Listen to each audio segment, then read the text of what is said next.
Health Sciences Library. He works on data services, education, and has research interest in librarian professional development and crowdsourced public health information.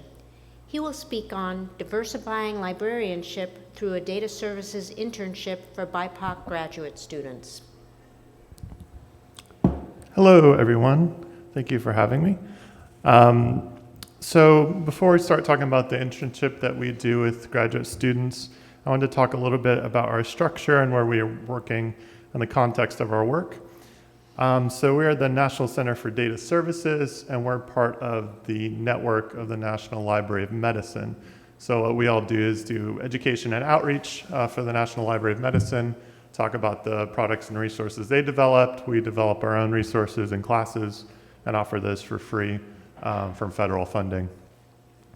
And so the NLM itself is part of the National Library of Medicine, as I mentioned, and it's underneath the National Institutes of Health. So there's a lot of different structures in place, and we get a lot of support from different areas.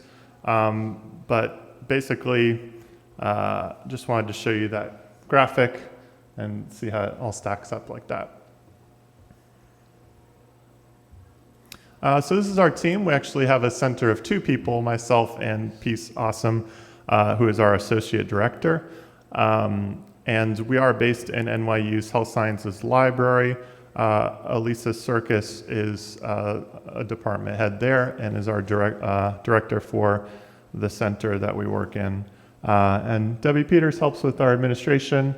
And then on the bottom, we work with librarians from NYU that help us with input, because they're doing a lot of on-the-ground work and work with policy and procedures and all kinds of things at NYU. And so we get their input on education offerings and things like that.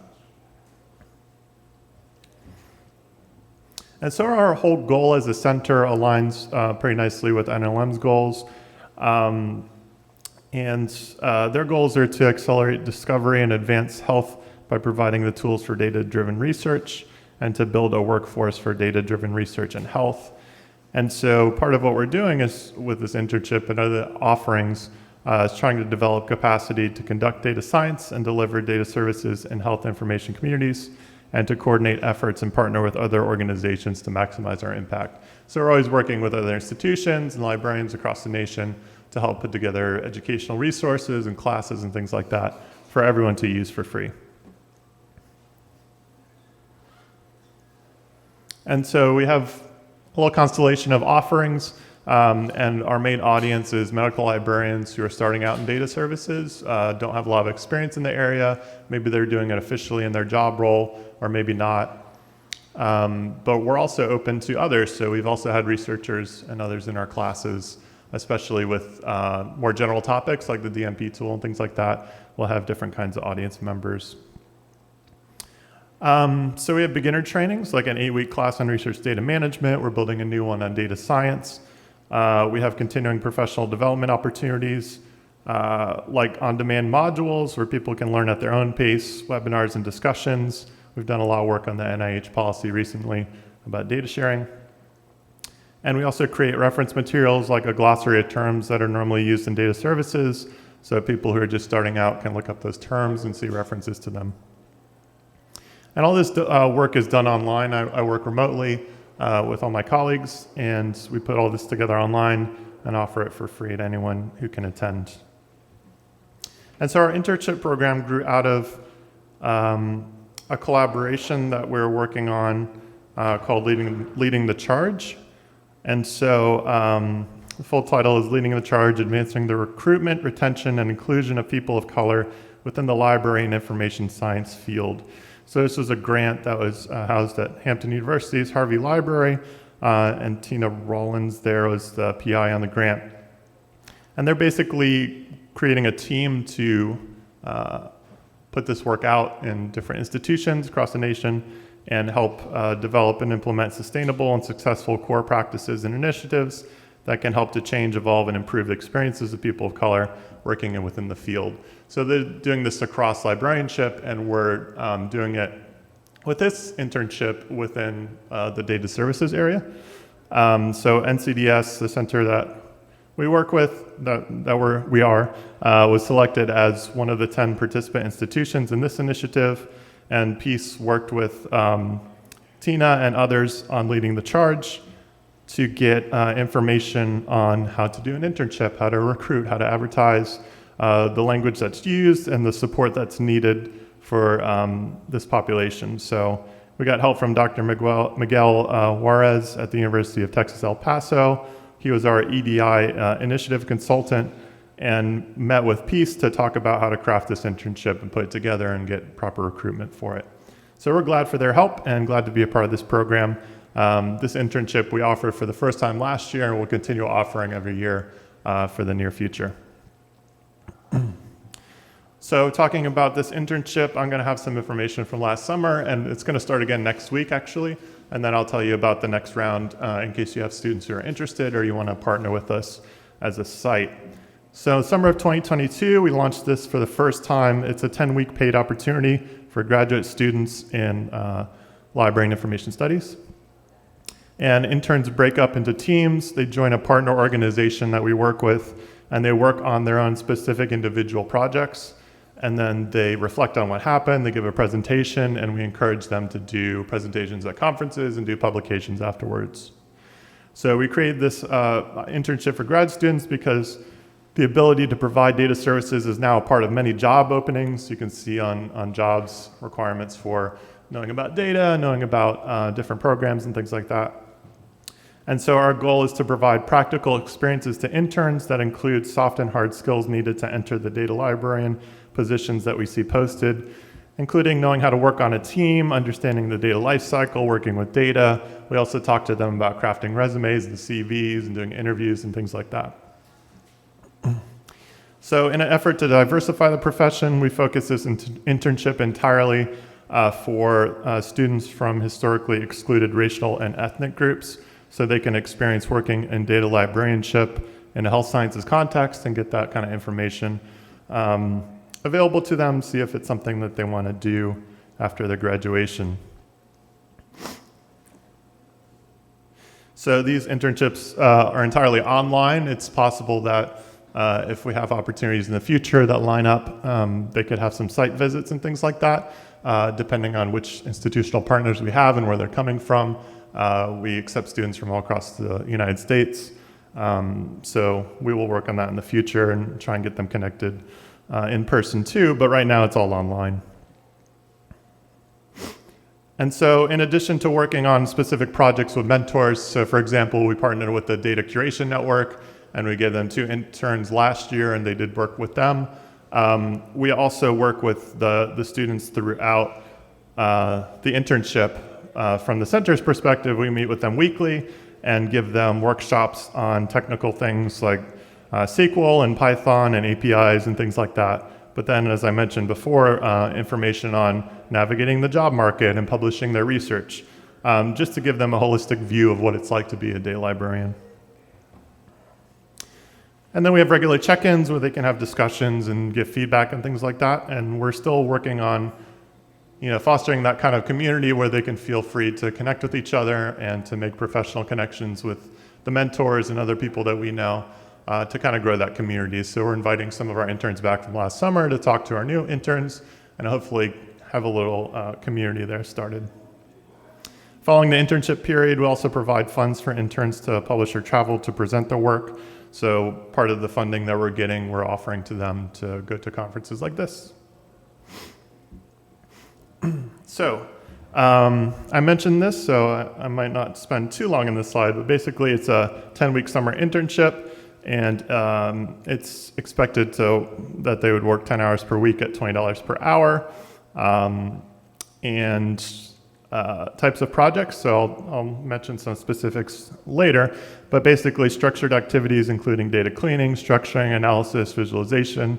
So I think one project was existing data, another project was looking at a data set to see how to carve it up and what you can analyze out of the data set. And also obtaining data from a database, things like that. And then support we offer is guided learning, mentoring, related trainings and conference presentations. So we do have external reviewers, and that helps us stay a little bit unbiased when we're looking at everyone who applied. We had a lot more applications this year, so we're glad to see it grow. We accepted more interns this year as well.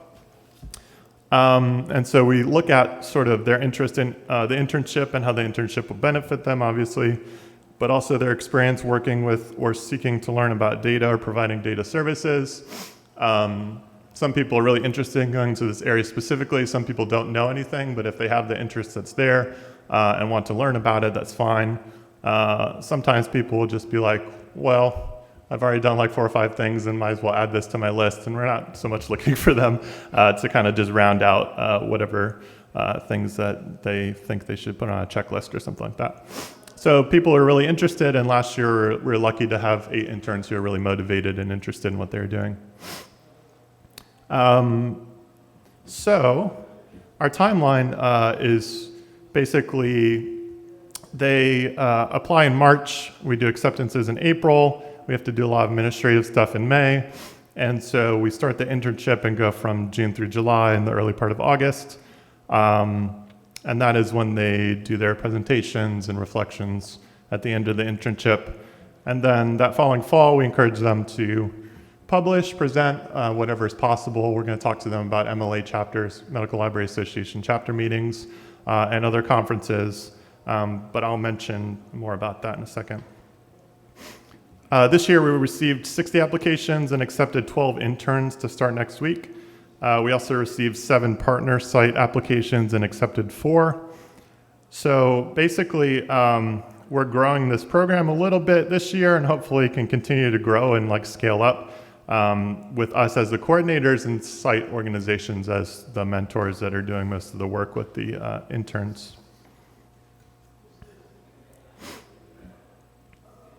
So this is a look at the structure that we have going on. I mentioned this before. We have weekly group check-ins with all the interns to discuss projects in progress and little progress updates and challenges and successes for that week. And then we also have workshops. Some examples of those are on data policy and ethics, human research participant training, data management best practices, coding, developing presentations and publications, and data services careers in the job market. Interns also meet separately with their host sites to discuss their work specifically and to receive specialized training. So we'll do general workshops for them, and then they'll look at the specific API or something that they're working with our partner site. And then we think it's important to offer a lot of different support. So during the application process, we have an external consultant who doesn't review the applications, but is available to talk to anyone about how to craft their application, tell their story, write their letter, write their CV. We have us at the center who can work with the students and mentor them, and then we also have our site partners, and then we also have some external people coming in for these presentations, like on research data management, that are from outside the center and the site organizations. So hopefully the interns feel comfortable coming to one of us with questions along the way. And also hopefully it grows their professional network a little bit. So 2022 example like titles and focus of the projects, just to give you an idea what they were working on. We had a couple of interns at the Health Sciences Library that I worked on a project with them about improving data services education through the analysis of participant feedback.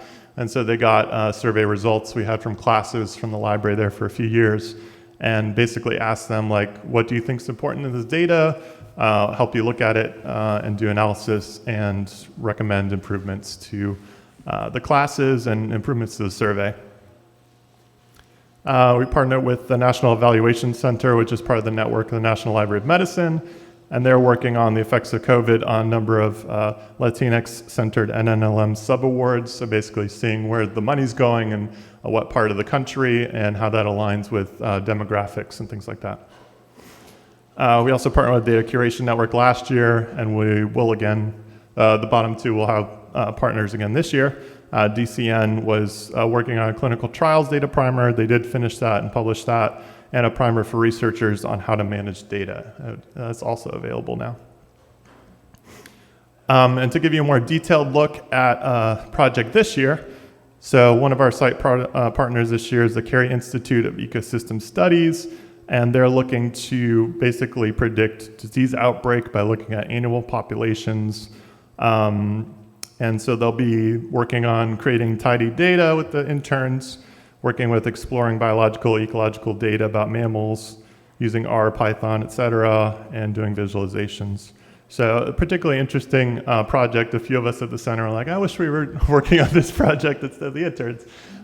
So we'll pay close attention to that, see how it comes out. So this is a view of our interns from last year. We had 8. We accepted 10, and 2 had to turn it down for different reasons. But basically, very proud of what happened and very happy about the outcomes. Basically, they had presentations at least 3 different conferences that I know of: JCLC, Joint Council of Librarians of Color, the Digital Library Federation Forum is the one that I went to with 3 of our interns to present on a panel, and then the RDAP conference. One of them was also a helper at a library carpentries, which is a way of teaching coding you may have heard of. And so they're able to take part in the educational process for that, which was very helpful for them. Others created primers. We mentioned that just recently. Another created a resource list. So as they were going through this program, they're like, I want to gather all the information I'm learning from everyone and put it in a guide. So they published that guide on Zenodo, and we'll keep updating that every time we have new information to add. Basically, like what listservs to join, what journals are people publishing in, and why, and that kind of stuff. And already some outcomes. So they have different points in their graduate studies. So they might be first semester, they might be last semester when they join us. And so we already know of one job placement that's in a data services library job from an intern last summer, which is very encouraging. And another person went into a PhD program in information studies. So, you know, it seems like they liked what they were doing and wanted to continue doing it. So that was good. This is a slide from actually DLF Forum from Dev Wilder. I presented with her on that panel about this internship. And this is just a visualization she did comparing Voyant to RStudio and sort of the word clouds available there from our data set that we were looking at. And basically just showing on the right different codes that she found from the data and developed. So it's just a lot of free response data and kind of going through it, searching for words and ideas and making codes out of that. So just an idea of a specific project there. On the left is the internship resource guide on Zenodo. So that information will be there if you want to check that out. And then the 2 primers from the Data Curation Network on how to manage data and doing clinical trials. So as I mentioned before, we'll continue this work as part of leading the charge and trying to get more funding for this every year so we can grow and have more interns and more site partners. And glad to be a part of this effort. Just, I think this is my favorite project that we work on all year. So this is information about our center. We have information about the new interns and the new site projects up on our blog right now. If you want to check that out, you can search for the NCDS blog, you'll find it. And otherwise, check out our website. We have updates on Twitter, and we also have a newsletter. If you wanted to join, you can get updates on next year's internship. Our email is at the bottom, ncds@nnolm.gov, if you want to reach out with any questions or ideas for partnerships in the future. Okay.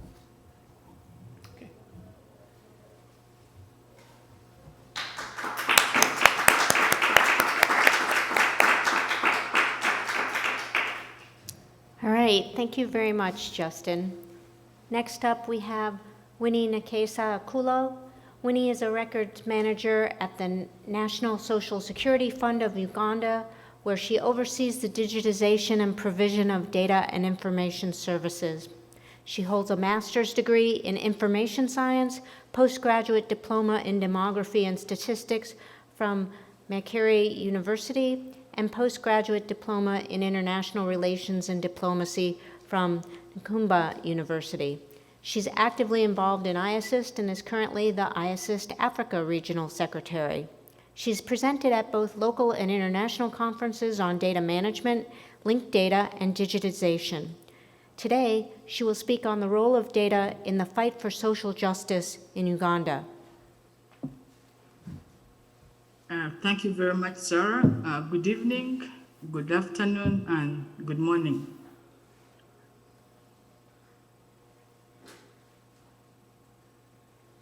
Today, I will be presenting on the role of data in the fight for social justice in Uganda.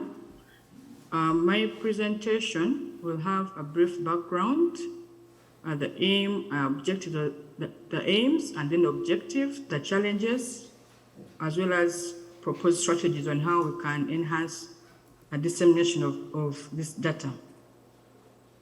The aim of my presentation is basically to explore the role of data in fighting social justice in Uganda, while the objectives are to identify the type of this data that is collected, the challenges that are faced in collecting it and disseminating it, as well as the different proposals to enhance access of this social justice data. A brief about Uganda. Uganda is a landlocked country situated in East Africa. It's the second youngest country in the world with an estimated population of 45 million. And our official language is English and Swahili, the regional language. Social justice in Uganda, by definition, justice is in terms of distribution of wealth, opportunities, and the privileges within a society, according to Wikipedia. Social justice, injustice in Uganda manifests in different ways. Currently, we have issues to do with inequality in health, wealth, land, education, empowerment of vulnerable children and their families, among others. These justice problems are maybe to notice that they don't only affect the average Ugandan, but more so with the poor and the less educated people who are especially prone to these justice problems because they have less knowledge and capacity to solve them. So for this case, we do have what we call as the local council courts that have played a very, very important role to provide justice, to provide advice to these vulnerable people. However, also to notice that the justice users in Uganda basically experience limited fairness in the processes and outcomes. And why they prefer the local council court is because the formal system there's a lot of marginalization to the experience of justice in Uganda, corruption, and a lot of incurring of costs. So they would prefer to have those other local courts to help them solve some of these social injustices.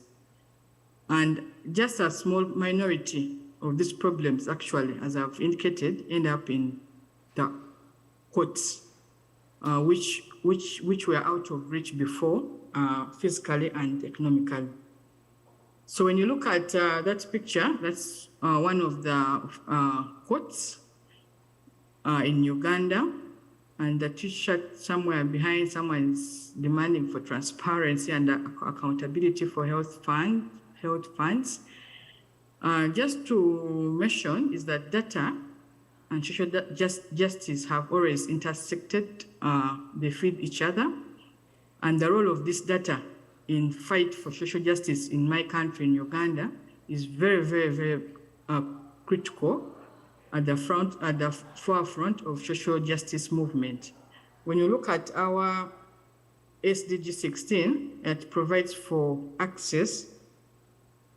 It provides for access to justice for all and building an effective and accountable society. When you look at a number of studies have been done to inform and analyze the different injustices that we have in the country. And this is spearheaded by Uganda Bureau of Statistics, which is the official producer of statistics in collaboration with UNDP. A study was done to identify the data gaps for the SDG 16 in Uganda. And the report provided a systematic review of what is available and suitable of data for this goal, and 23 indicators and their sources and adequacy and suggestions were recommended to address these gaps. Now, the role of social justice data. Of course, as we all know, data is an asset for any organization, although the power to control usually resides with the subject of that data. It is double-edged sword. Of course, without it, as decision makers, policy makers, they are not able to effectively invest, improve, as well as streamline and reach out to the different audiences who are experiencing these kinds of social injustices. Therefore, this reliable, timely data is critical. It's very critical to help us as citizens and also to hold our governments accountable. The data also allows the different organizations to effectively determine the different causes of problems. I remember during COVID, there was a lot of domestic violence, and one of the reasons was because now families were staying together during the lockdown, and they got to know what kind of characters they have, so they ended up disagreeing, and lots of domestic violence happened during that of the COVID lockdown. So that kind of data is really important and able to inform the different institutions that are involved in fighting such injustices. Then also it helps to visualize relationships between, of course, what's happening in the different locations, departments, and systems. In Uganda, we do have 4 regions. There's the Northeast, Central, and Western. So each region has a different characteristics regarding the different injustices. You'll find that maybe in the North, there's domestic violence. You'll find maybe in the Central, there's the issue of land misuse. In the West, maybe it's the issue of our culture. So each has its own unique challenges regarding social injustice. So on my left side, that is the local or family court that I earlier talked about. A group of people, mostly women under a tree, listening to a local leader, sharing their challenges they are facing. And of course, with the different studies that have been conducted, a majority of us, or majority of the people who live in the countryside rely mainly on their friends, family members, and neighbors whom they think they can easily deal with the justice problem instead of going to a lawyer who will again ask for money and things like that. So in Uganda, we do have one arm in the judiciary, which is called the Justice, Law and Order Sector, which was adopted by the government to bring together different institutions which are closely linked with administering justice and maintaining law and order and human rights into developing a common vision. They have a policy framework and different objectives which they plan over a medium period of time. This sector focuses also on a holistic approach to improving access and to an administration of justice through a sector-wide approach, both planning, of course, budgeting, and then the different programs are reaching out to the different communities, and then monitoring and evaluation. While on the other hand, there are a number of these other social justice organizations which are independent from government and really help us to hold the government accountable. They're always there to check the different decisions that they have made. Are they implementing them? One of them is the Community Network for Social Justice. This basically provides support and rehabilitation to vulnerable young people and former young combats. We had a war in northern Uganda where a number of families lost their homes, their families. So these needed support, which actually they are still getting up to now, to help them rehabilitate from that trauma.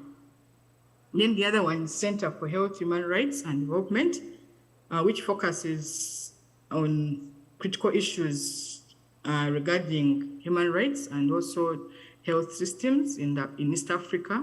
Health is a big challenge in Uganda and in Africa. So they are able to provide health services to these communities which may not necessarily have access to them. Then Amin Institute Uganda, this is an NGO which is also working towards promoting human rights, peace and justice through empowerment. And the Human Rights Awareness and Promotion Forum, it's also an NGO, basically for human rights advocacy, to promote respect and protection of human rights of the marginalized persons. Of course, as you are aware, there is a tough LGBT law which was passed by the president. So those are issues that some of these organizations are trying to put across to see how the minorities can benefit from some of these services. So those are issues that are still, I think they are planning to take them to court, take the government to court. So the different types of social justice that are collected, majority is more of land. We have an issue of land in the country, family matters, crime, and different disputes with neighbors over boundaries. These are mostly the land boundaries, and then the rights of way, or access to property, theft, robbery, and domestic violence.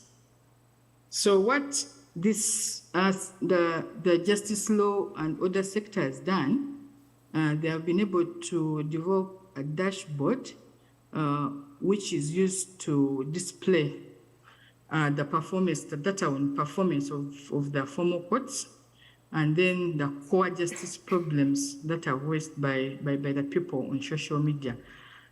Unfortunately, the local problems are not captured. They're only focusing on the formal courts and then what people voice on social media, because it's also now becoming a very powerful tool to fight social injustice, which is, I think, is a good thing for starters, although I hope that we should also be able to capture, the government should also be able to capture the voices of the people on the ground. The importance of this data is acknowledged by the different civil society organizations and innovators. And one of them, I quote, I said that I believe that an important aspect of people-centered justice is access to timely information. The dashboard looks like that. It shows you on the left the different legal problems that people encounter, and then the ones that people do to resolve, how they resolve them. So at the end of the day, they're able to get this information and determine the backlogs, how they can work towards them in order for them to provide justice to these people. So there are different dissemination channels that are used to share this data. We have the powerful tool of social media, mostly the Twitter. Facebook, we are still blocked as a country, but we use VPN to access it. And then the different WhatsApp groups. And now these three are majorly for the elite. And then for the locals, there's radio. And then they have what they call as the village voice announcer. So these usually translate the statistics, the data in local language to the communities for them to appreciate the problems in their societies and communities. So the challenges in collecting this data is that some people might not report their problems due to shame and fear. Unlike in the developed countries where there is right to say, in African culture, usually the women, you're expected to keep quiet and listen to what the man has to say. And an example can be when a woman is beaten home by the husband, he won't be able to go in the public and say it, because he'll be very ashamed about it.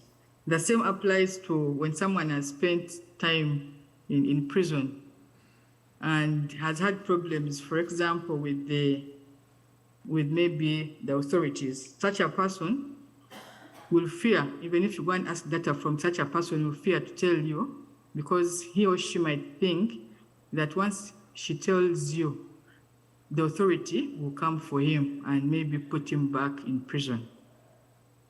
Then the issue of cultural norms, which is also causing people to under or over-report problems. Some time back, for example, in a place called Karamoja, this community believes that if they give their more numbers, they'll be able to get more resources. So I remember that time when I was still working with UBOS and we had the census, these guys inflated the numbers. They counted even the goats, the cows, so that their numbers are inflated for them to get more resources from the different players. Unfortunately, once we discovered, they instead had to cancel the statistics and use the previous one, which caused them to suffer as a community. Then the other is people tend to underreport specific legal problems.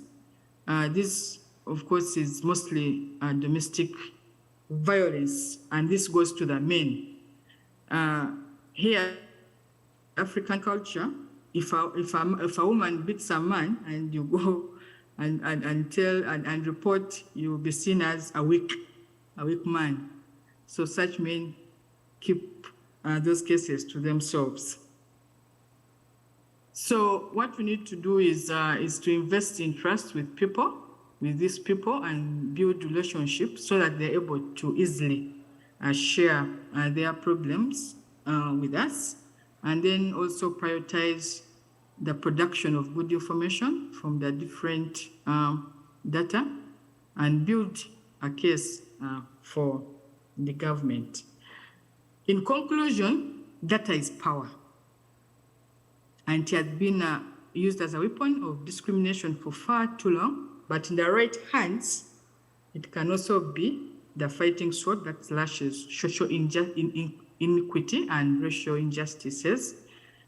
It could be fair to conclude that Ugandan institutions are committed to the use of their data in both aggregated and disaggregated format, although their definition of the legitimate user group is still a limited one. The senior officials in general appear not to be persuaded by the current thinking on the open government and open data, which seemingly is a concept which belongs to civil society, and the civil society is doing a great job to hold the government accountable. And as one professor said, remember to imagine and craft the worlds you cannot live without, just as you dismantle the ones you cannot live within. Thank you very much. Asante.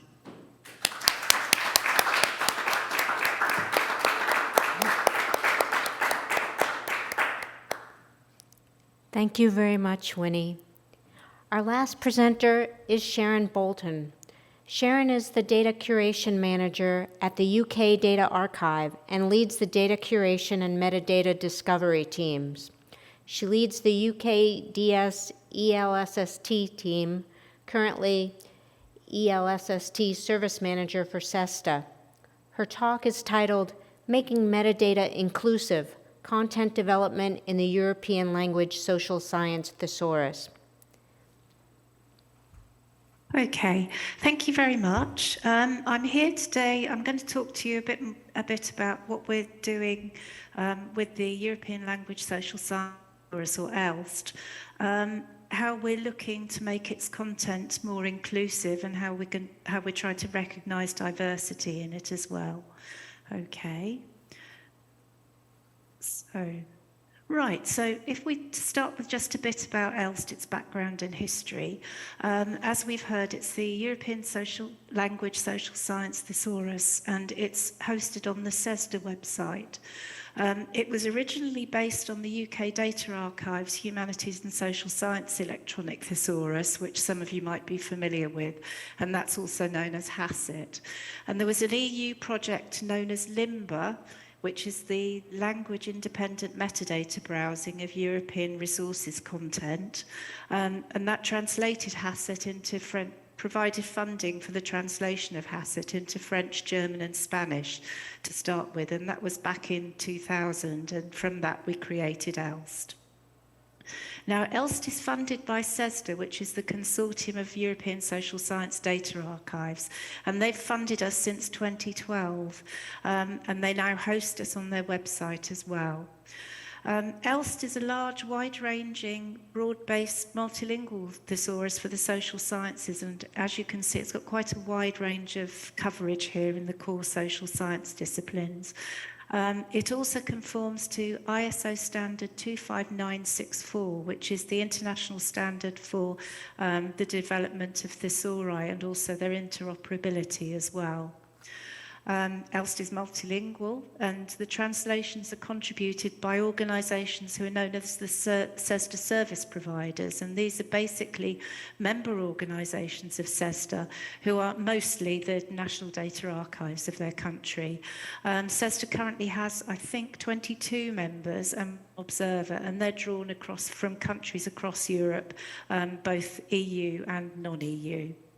So by 2022, we'd grown from 4 languages, including English, up to 16. We added Hungarian and Icelandic last year.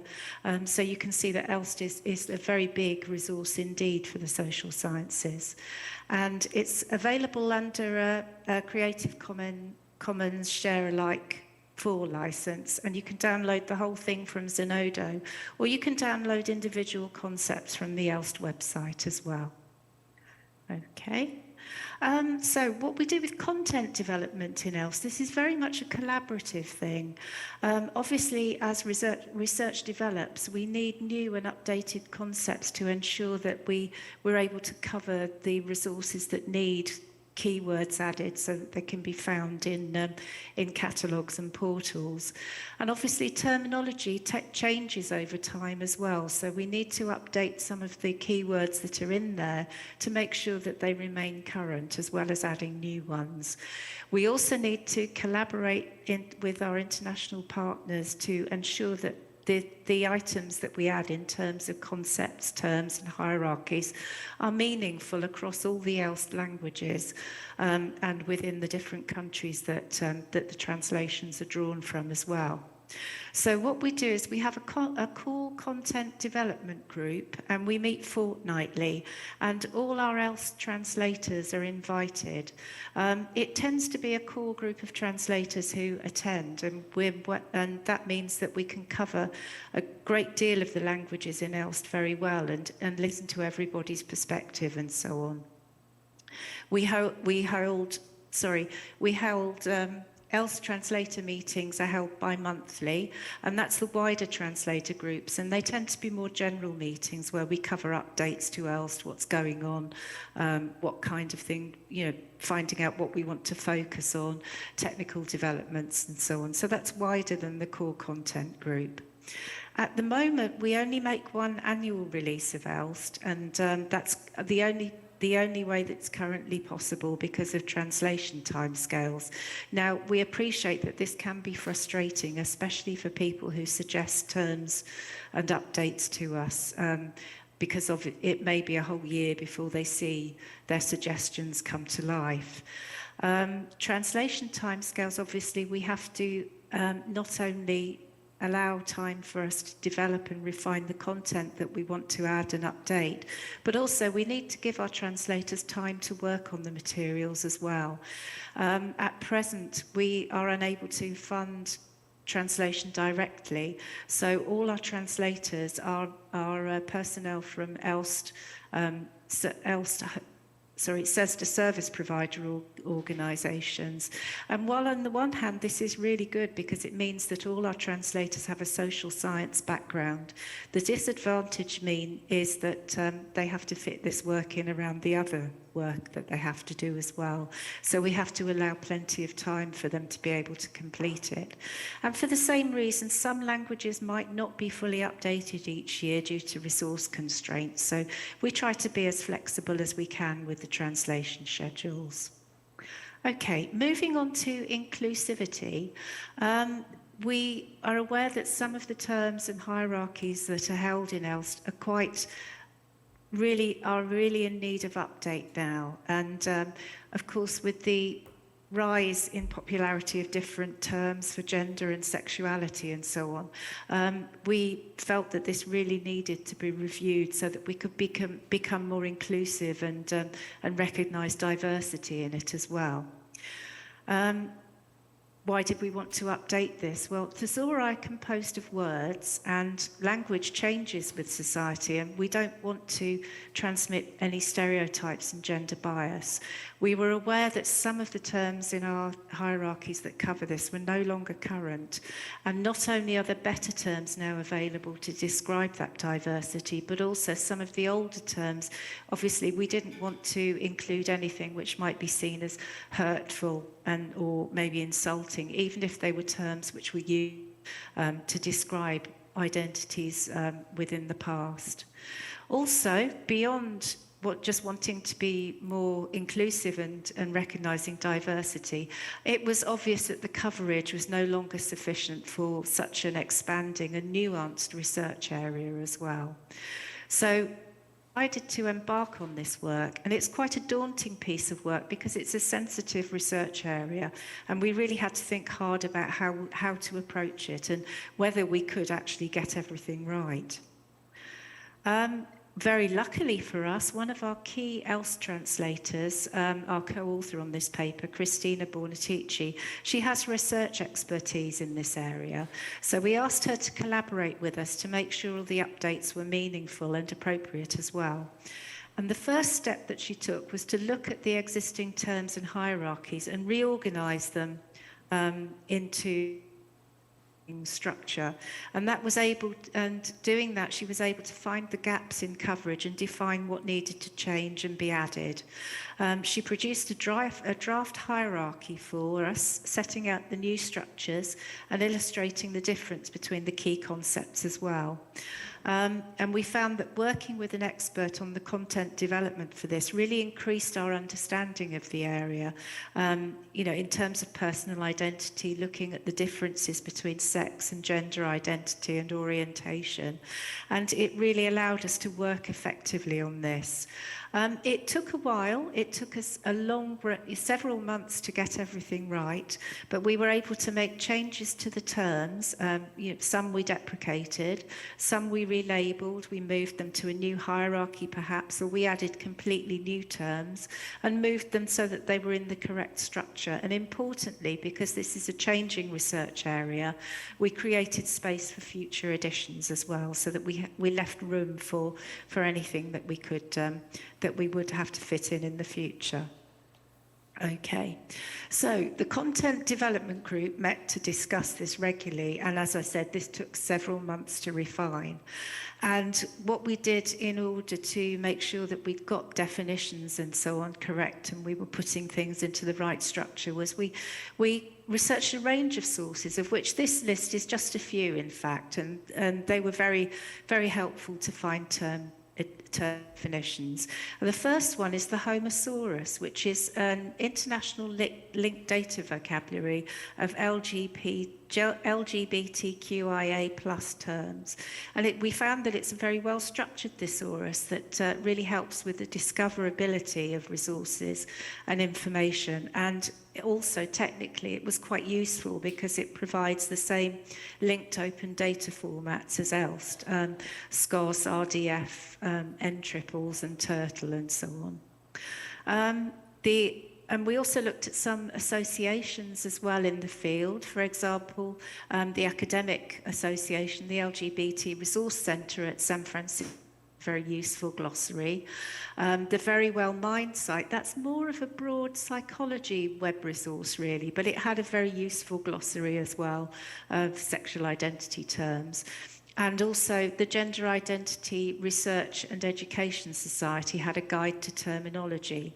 And they're a UK-wide organisation whose stated purpose is to improve the lives of trans and gender diverse people of all ages, including those who are non-binary and non-gender.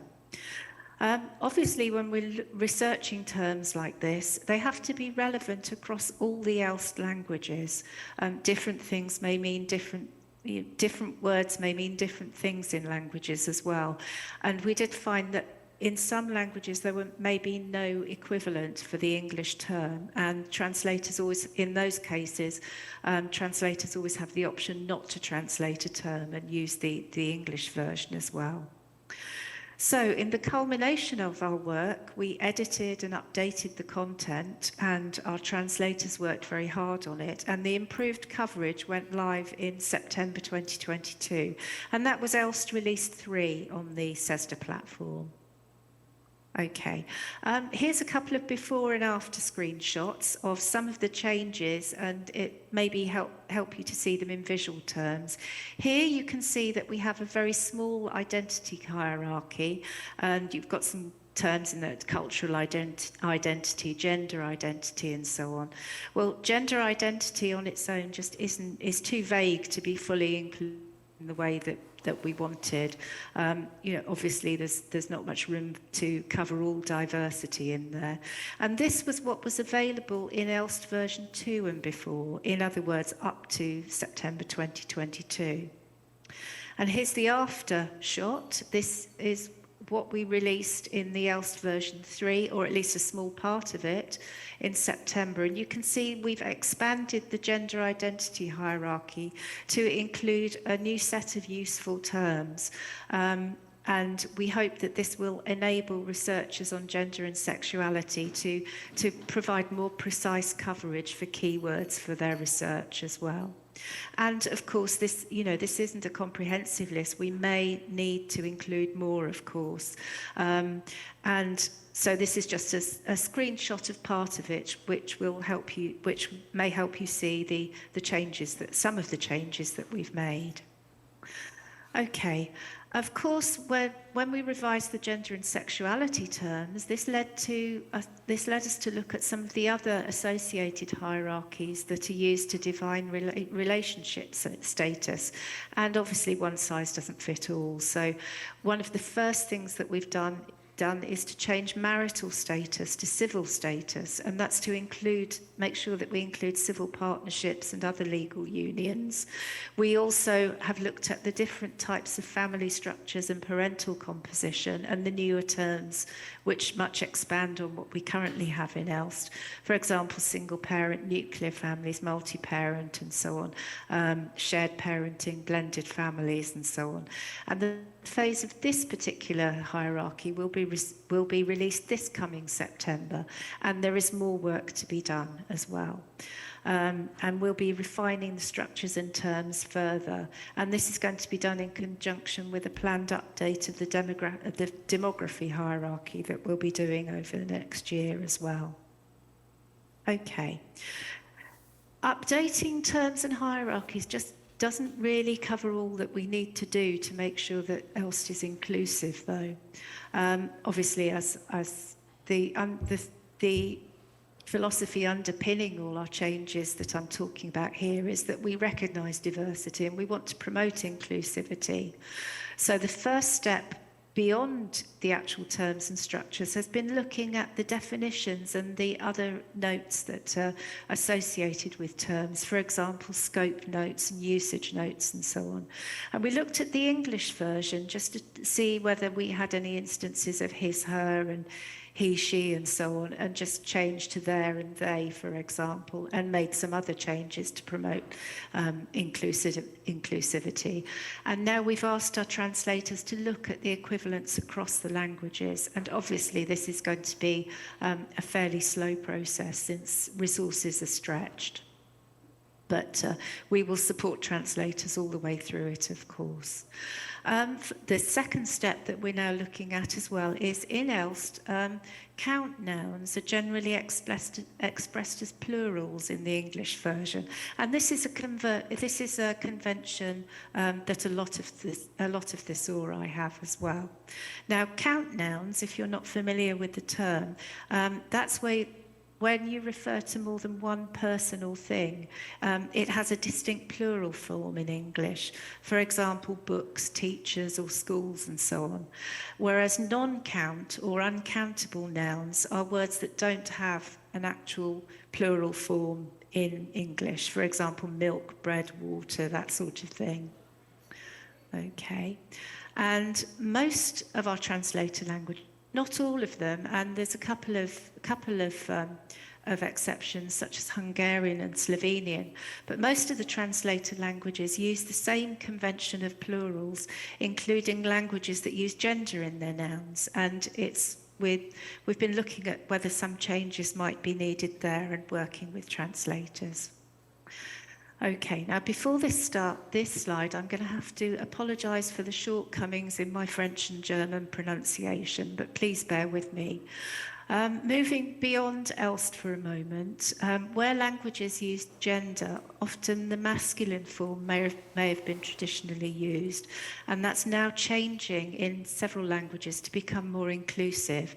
For example, in the European Union, a lot of countries are bringing in laws to say that all forms of official identification, for example, birth certificates, passports, and so on, must include 3 options: male, female, and diverse, all of which can be also left blank as well. And I think by necessity, language is moving towards gender inclusivity as well.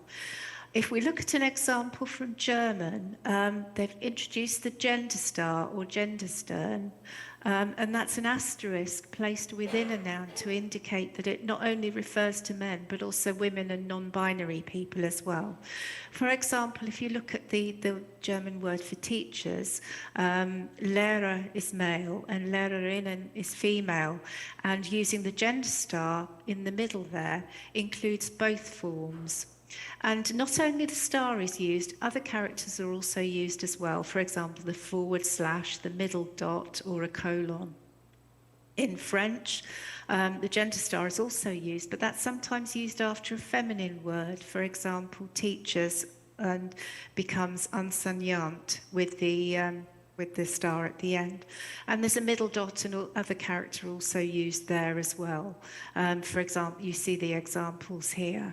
And the French scientific literature tends to use the middle dot, but there are a lot of different examples.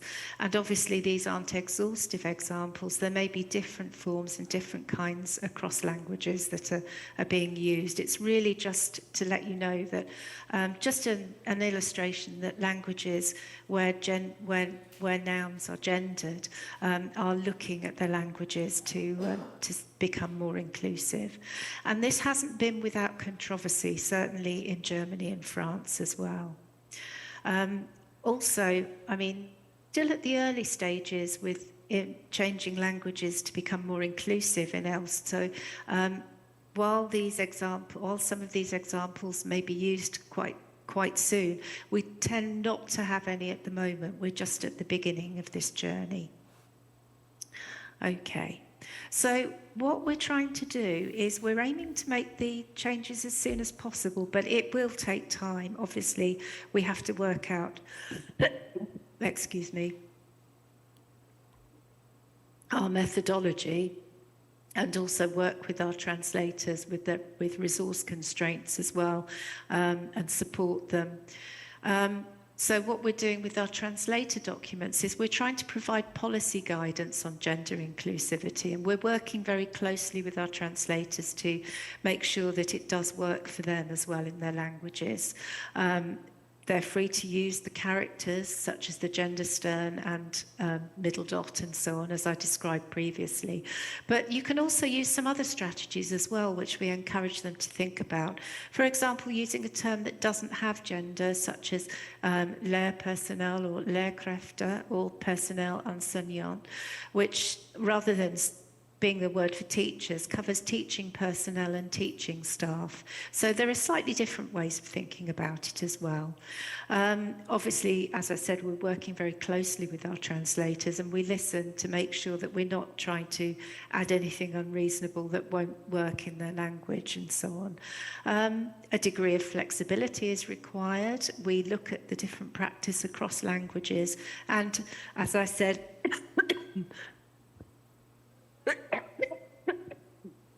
excuse me. We're conscious of pressure on resources. Okay, so where do we go to next? Well, we plan to complete our ongoing gender inclusivity work as long as it's able to complete it and not keep on changing as terminology and research changes. And we're also using the lessons that we've learnt so far at the start of this work to try and inform our future practice. We're going to further develop our translation policy on inclusivity in gender identity, sexual orientation, race, and so on, and look at all the work we do with ELSST and make sure we apply that inclusivity policy across it. We will apply the policy to all the new terms, hierarchies and definitions. We will apply it when we revise existing terms and hierarchies and so on. And we'll monitor the changes over time and review it accordingly and see whether this is working or whether we have to adapt our documentation and our practice. Looking to our next hierarchies for review, we're going to look at the ethnicity and race hierarchy that we have.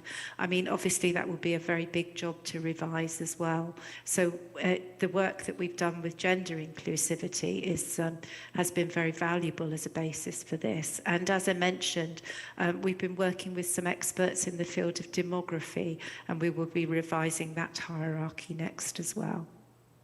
Okay, well, thank you very much for listening, and this is just really a snapshot of the kind of work that we're doing and how we're trying to bring inclusivity into everything we do with the ELSST Thesaurus.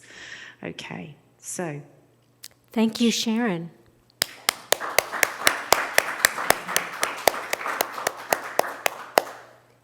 And now, if we have any questions for Justin, Winny, or Sharon, please let us know.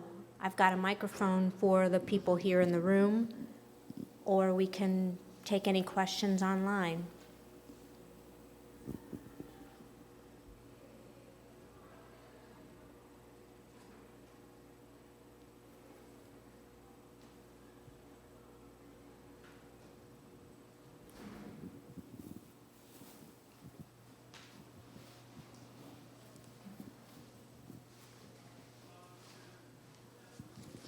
Thank you. This is Scout Calvert.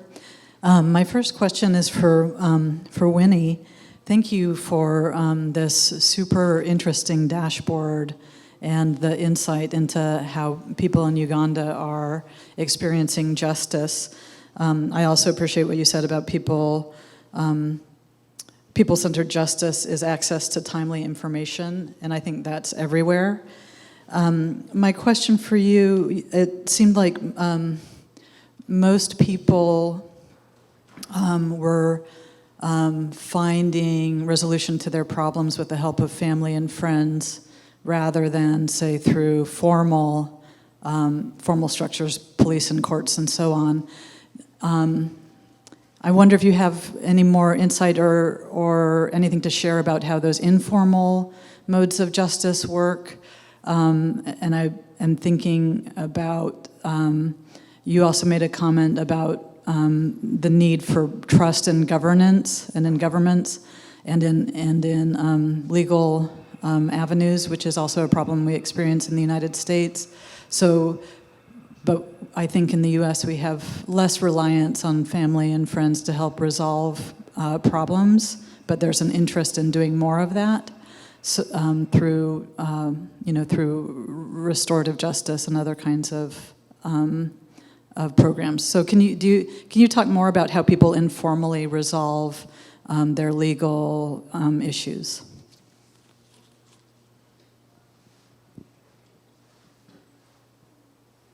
Oh, thanks. Can I respond now? Yes. Okay, thanks so much for that brilliant question. For the informal justice or formal courts, what usually happens, I can give an example. We had an issue of one of the gentlemen who shot someone, okay?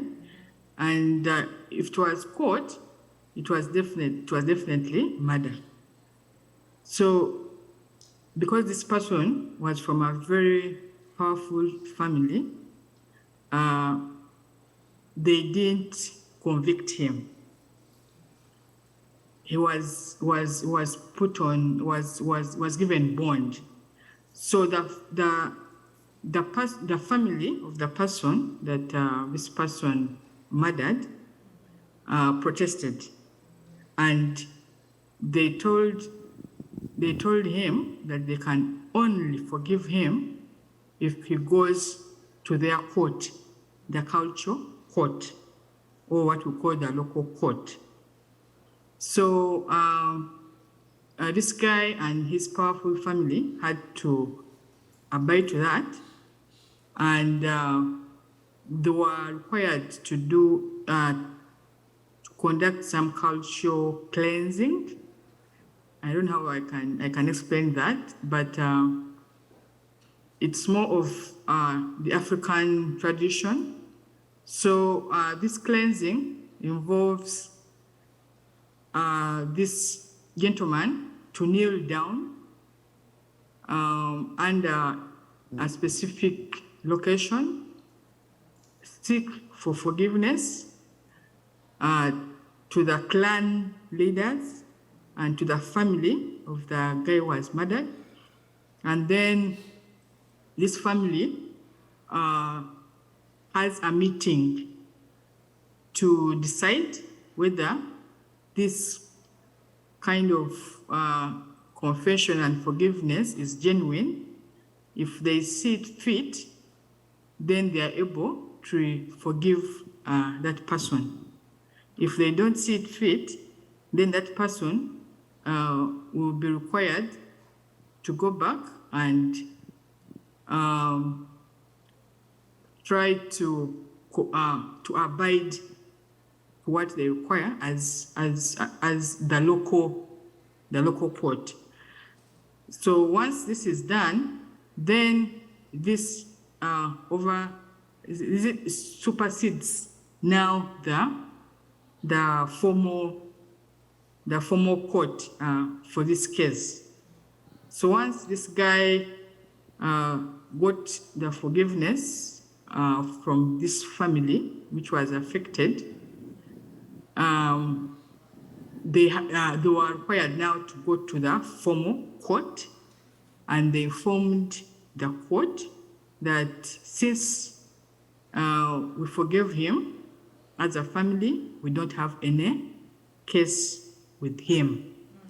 So that's how the guy was acquitted, and he's now a free person.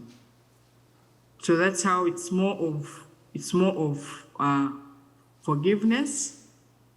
It's more of openness, transparency, and accountability. And these courts are very, very, very powerful, especially in the local communities. People believe in them so much that once a clan leader speaks, you cannot say anything. Thank you. That's all I can share about the local courts. Thank you. That was very helpful. Thank you, Winnie.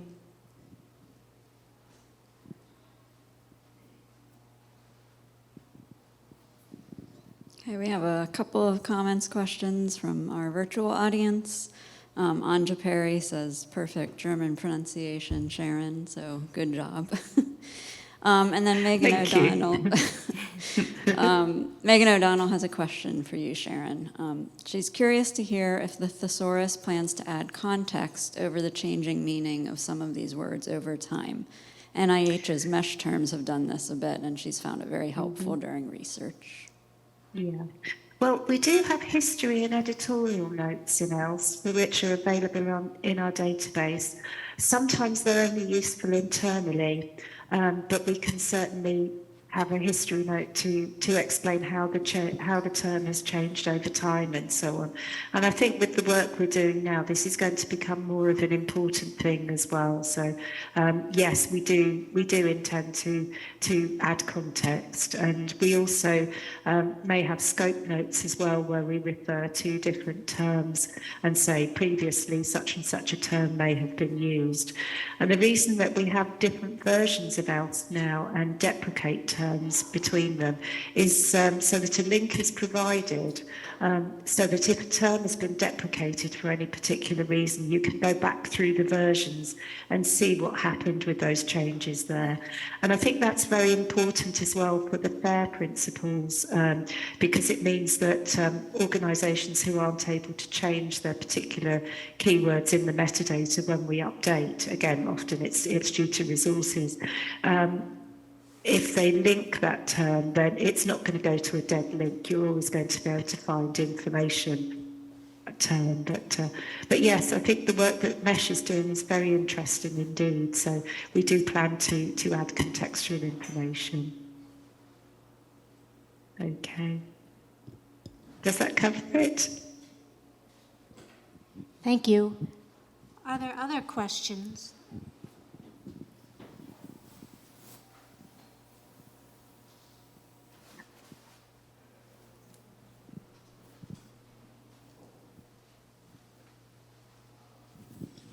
This is Scout again. My question is for Justin. This is such a great program, and I'm wondering if you, I mean, surely you've thought about this, and so I'm curious about what sort of like long-term indicators of success or assessment. I mean, I think there's some obvious ones just about them finishing the internship and the things they produced, but sort of in the long term, how can we track and see how they're doing, how this is added to the profession? And then I guess maybe I'll just ask a follow-on, which is, I think the next step is sort of, in my view, I don't mean to put something on your to-do list, but also then the next step is getting people into leadership roles. And so how do we then get the interns ready for what I am predicting is a huge leadership gap in library science that is about to hit us?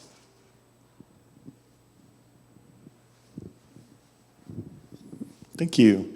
Those are great questions. I'm not sure I have great answers, but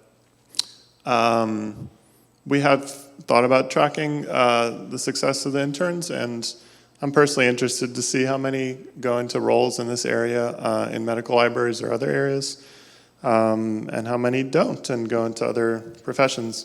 But I think we're going to try and have like a continued community of practice where we try and keep talking to them or check in maybe once a year to see what they're doing. And then we'll try and work out from there how to track that stuff. But it's such a small group that hopefully it'll be a little bit easy to get a hold of. The leadership pipeline, that's a really big question too. I think from our perspective, we're trying to give this jump start to have them not only do a project, but meet all of us and talk to us and have connections. And yeah, I give a reference to the person who got hired at that job, so that felt really good to be like, hey, I went to a conference with them and I could vouch for them presenting and doing that work. So hopefully that jump start is good enough for now, but to go from, entry-level positions to leadership positions is a really big question that I'm not sure how to address through this program, but maybe through a follow-up or another idea that compounds with it. But yeah, all I can think of is maybe we can put them in touch with enough people that we can help boost them together.